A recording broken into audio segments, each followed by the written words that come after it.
I never believed in haunted houses. Not ghosts, not demons, not any of that. But after what happened in October of 2023, I don't drive through small towns at night anymore, especially not in northern Pennsylvania. This happened when I was 26. At the time, I worked for a delivery company that transported medical equipment between states. It paid well, and most of the job was just long hours alone on empty highways. One Friday night, I was driving from Ohio to a private clinic outside Philadelphia. The GPS said I still had about 4 hours left when my phone suddenly lost signal. At first, I didn't think much of it. Then my GPS froze.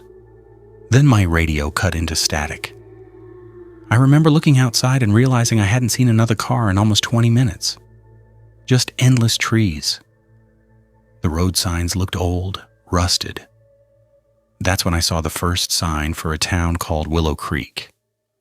Population 312. I don't remember seeing that town on the map before. My gas tank was getting low, so I figured I'd stop there for a few minutes, grab coffee, then get back on the highway. Worst decision of my life. The town looked dead. Not abandoned exactly, just empty. Every store was closed. No lights in the windows. No people walking around. Even the streetlights looked dim, like they were barely alive. I drove slowly through the main road until I spotted a tiny gas station near the edge of town. One pump, one flickering open sign. I parked beside the building and stepped out. The air smelled weird. Wet leaves mixed with something rotten. Inside the station was an old man sitting behind the counter watching a tiny television filled with static. He looked at me the second I walked in. Not normal eye contact either. Like he'd been expecting me. "You're not from here," he said. I laughed awkwardly and grabbed an energy drink. "No," I said. GPS brought me through. The old man didn't respond immediately. Instead, he slowly turned his head toward the window behind me. Then he said something I'll never forget. "Don't stop if you see the red door." I actually smiled a little because I thought he was joking. "What red door?" But he ignored me. Just stared at the TV again. At that point, I felt uncomfortable enough to leave. I paid for the drink, got back into my van, and pulled away from the station. As I drove deeper through town, I noticed something strange. Every house looked almost identical. White paint, dark roof, front porch, and every single one had the exact same red front door. I remember gripping the steering wheel tighter. There had to be at least 30 houses, all with the same red door. Then my headlights hit something standing in the middle of the road. A woman. She wore a long gray coat and stood completely still with her head lowered. I slammed the brakes. The van stopped only a few feet away from her. For a second, she didn't move. Then, slowly, she lifted her head. I still have nightmares about her face. Her eyes looked wrong, too dark. The woman suddenly smiled. Not normal smiling, wide, way too wide. Then she pointed toward one of the houses beside the road. The red door was open, and inside the doorway was complete darkness. No lights, no furniture, just blackness. I hit the gas instantly and drove around her. When I looked in the mirror a few seconds later, she was gone. Just gone.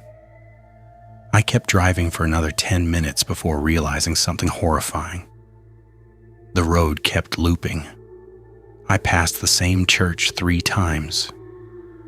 The same broken mailbox, the same playground. No matter where I turned, I always ended up back on Willow Creek Road. That's when panic started setting in. My phone still had no signal. The radio only played static. and every house I passed now had its red door open. I started seeing figures standing inside the homes, tall silhouettes, watching me, not moving. I remember trying to convince myself it was exhaustion, sleep deprivation, anything logical. Then my headlights illuminated a wooden sign near the road. "Welcome back, Willow Creek." I slammed my fist against the steering wheel. I'd somehow circled back into town again. That's when my van died. The engine just shut off. No warning, everything went black except the headlights. And in the silence, I heard knocking. 3 slow knocks. From the back of the van, I froze. Another 3 knocks echoed from behind me. I knew nobody could be back there. The cargo area was locked before I left Ohio. Then I heard scratching. Slow scratching against the metal doors. I grabbed my flashlight and stepped outside. The town was silent. No wind, no insects, nothing. The scratching stopped the second my feet hit the pavement. I slowly walked toward the back doors of the van. And that's when I noticed muddy footprints leading away from it. Bare footprints. Human. They led directly toward a nearby house with a red door hanging open. I should have stayed in the van. I know that now. But fear makes you stupid. I followed the footprints up the porch steps. The front door creaked slightly as I pushed it open wider. Inside smelled damp, moldy, like something had been rotting there for years. My flashlight swept across the room, empty, no furniture, no decorations, nothing except dirt-covered walls. Then the beam landed on photographs hanging down a hallway, dozens of them. Every picture showed different people standing in front of the same house, same porch, same red door, and every single person in the photos looked terrified. Some were crying, some looked injured. One photo made my stomach drop. It was me, standing beside my delivery van. The picture had clearly been taken only hours earlier. Underneath it, written in black marker, were the words, "He came back." I heard footsteps upstairs. Slow, heavy. I pointed the flashlight toward the ceiling. The footsteps stopped. Then came a loud creak directly above me, like someone was standing over my head, watching. I ran. The second I turned toward the front door, every light in the house suddenly switched on, bright white, blinding. And all around me, people. At least 20 people standing silently throughout the house. Men, women, children, all staring at me, none of them blinking. Their eyes looked completely black. One of them whispered, "Stay." Then they all started smiling at the exact same time. I sprinted outside so fast I nearly fell off the porch. The moment I reached the road, I heard dozens of footsteps charging behind me. I jumped into the van, turned the key, and somehow the engine started instantly. I didn't look back. I just drove. Straight through town, past the church, past the gas station, past the welcome sign. And eventually, I saw highway lights. Real highway lights. My phone suddenly regained signal. The radio came back on. Everything felt normal again.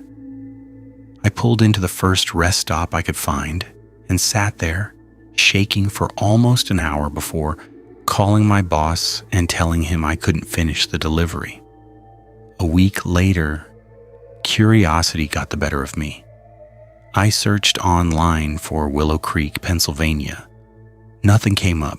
No town records, no maps, nothing. It was like the place didn't exist. But here's the part that still keeps me awake. 3 months later, I received an envelope in my mailbox with no return address. Inside was a photograph. It showed my house, taken from outside at night, and standing near my front porch was the woman in the gray coat, smiling, wide,